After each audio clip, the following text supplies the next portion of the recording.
নমস্কার বন্ধুরা, ব্যানার্জি কিচেনে তোমাদের সবাইকে অনেক অনেক অনেক স্বাগত। তোমরা সবাই কেমন আছো? আশা করি সবাই খুব ভালো আছো, আমরাও ভীষণ ভালো আছি। আবারও চলে এসেছি নতুন একটি রান্নার রেসিপি নিয়ে। আজ রান্না করব নিরামিষ একটি রেসিপি, পাঁচমিশালি সবজি। নিরামিষের দিনে প্রত্যেকের বাড়িতে এই সবজিটা হয়ে থাকে। অনেকে অনেক নামে এটাকে বলে, অনেকে ঘাটি বলে, অনেকে লাবড়া বলে। তো চলো একটু অন্যরকমভাবে আমি রেসিপিটি রান্না করেছি। এই রান্নাটি চলো তোমরা দেখে নাও। খেতে সত্যি বলতে এই রেসিপিটি ডালের সাথে অসাধারণ লাগে খেতে। তো চলো উপকরণগুলি আমরা প্রথমে দেখে নিই। প্রথমে নিয়েছি আমি এখানে কেটে একটি বেগুন নিয়েছি ডুমো করে কেটে, একই সাইজের সব। পটল নিয়েছি ঝিরি ঝিরি করে একটু আলু নিয়েছি, কোয়াশ নিয়েছি, কচি কচি ডাঁটা নিয়েছি, ঝিঙে আর নিয়েছি মিষ্টি কুমড়ো। ব্যাস এই কয়েকটি সবজি আমরা নিয়েছি। তোমরা চাইলে অন্যরকম সবজিও নিতে পারো। নিয়েছি এখানে ফোড়নের জন্য জিরে, শুকনো লঙ্কা, তেজপাতা, নিয়েছি এখানে কাঁচা লঙ্কা চেরা, নিয়েছি হলুদ, লবণটা তোমরা অবশ্যই পরিমাণ মতো দেবে। এখানে নিয়েছি আমি আদা বাটা আর নিয়েছি চিনি। বেশ এই কয়েকটি উপকরণে আজ তৈরি হয়ে যাবে আমাদের রান্নাটি। তো চলো রান্নাটা শুরু করি। কড়াই বসিয়ে পরিমাণ মতো তেল দিয়ে দেব। তেলটা আমরা খুব কমই ব্যবহার করছি।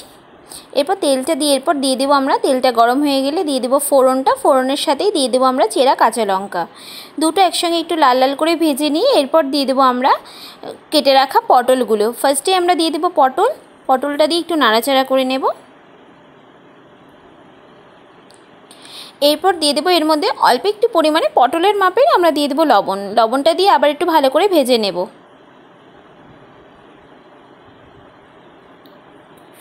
হালকা ভেজে নেওয়ার পর এরপর দিয়ে দেবো আমরা আলুটা, কেটে রাখা আলুগুলো আমরা দিয়ে দেব।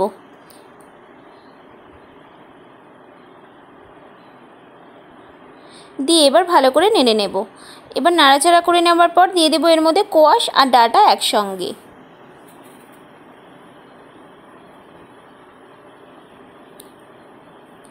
দিয়ে আবার একটু নেড়ে নেব। এবার যে বাকি লবণটা ছিল সেটা আমরা দিয়ে দেবো এর মধ্যে।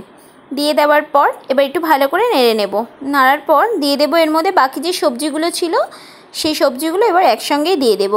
বেগুন, কুমড়ো আর ঝিঙেটা দিয়ে এবার ভালো করে নেড়ে নেব।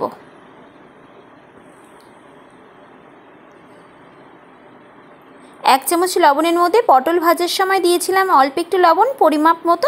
তারপর সবটা লবণই দিয়ে দিলাম। এরপর দিয়ে দেবো আমরা আদা বাটা আর দিয়ে দেবো চিনি।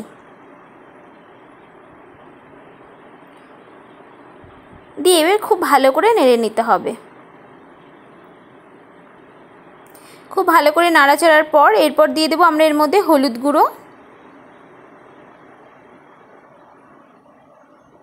দিয়ে এবার ভালো করে নেড়ে নেব। বেশ 2 থেকে 3 মিনিট আমরা এইভাবেই নেড়ে নেব। নেড়ে নিয়ে এরপর আমরা ঢাকনা দিয়ে ঢেকে রেখে দেব। গ্যাসটাকে মিডিয়ামে রেখে আমরা 3 থেকে 4 মিনিট আমরা এইভাবে ঢেকে রেখে দেব। এরপর ঢাকনা খুলে এবার আমরা ভালো করে নেড়ে চেড়ে নেব।